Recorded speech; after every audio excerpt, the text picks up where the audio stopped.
Hai Sobat Netizen dimanapun Anda berada. Kali ini kami akan menyajikan cerita tentang Trunojoyo, seorang pahlawan dari Madura yang menggegerkan tanah Jawa dan VOC Belanda. Sebelum lanjut cerita tersebut, alangkah baiknya kita subscribe dulu ya.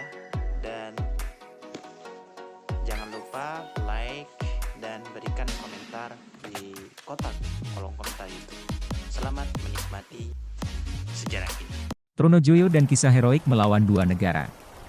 Siapa yang tidak kenal dengan Trunojoyo? Namanya diabadikan sebuah universitas di Bangkalan. Trunojoyo merupakan salah satu pahlawan nasional. Trunojoyo dilahirkan di Madura kira-kira tahun 1600-an. Beliau merupakan putra dari Adipati Cakraningrat I dengan seorang selirnya Raden Demang Melayang Kusuma. Adipati Cakraningrat masih merupakan kerabat dekat Sultan Agung Hanyokrokusumo, Raja ketiga Mataram. Raja yang adil di masanya Mataram mencapai keemasan dan beliau sangat antipati terhadap Mataram. Di masanya penyerangan besar-besaran terhadap Belanda yang kala itu masih berupa organisasi VOC. Trunojoyo muncul sebagai sosok yang sangar dan ditakuti lawan ketika Mataram diperintah oleh Amangkurat I. Raja ini yang menuai banyak kontroversial dan sangat loyalis terhadap penjajah. Berbagai ketidakpuasan dari kalangan kerabat kerajaan, para tokoh hingga para ulama. Dalam beberapa sumber menyebutkan sebanyak 6.000 ulama Sunni dari Giri dibantai di alun-alun Mataram.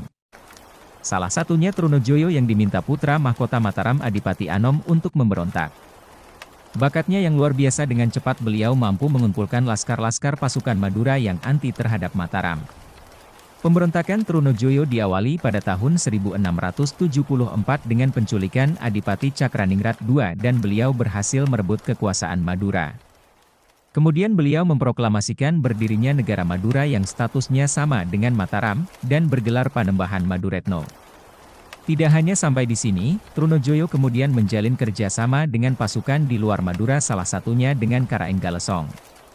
Tanpa disangka-sangka Trunojoyo menyerang pusat Mataram dan berhasil menguasai ibu kota Mataram, Peleret dan terpaksa Amangkurat I melarikan diri hingga wafat.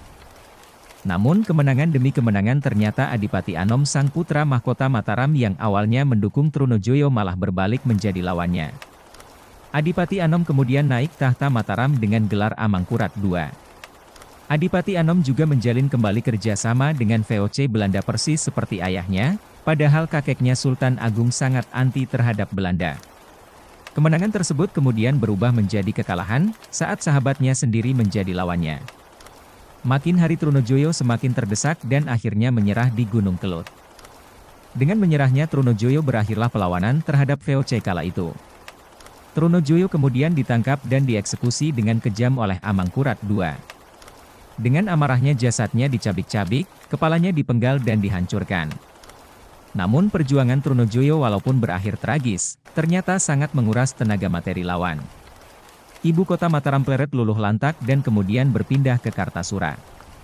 Tidak hanya itu VOC Belanda juga dibuat kehabisan tenaga, sekian banyak jiwa dan materi melayang sia-sia, padahal sebelumnya VOC Belanda menawarkan kerjasama terhadap Trunojoyo. Namun beliau menolaknya.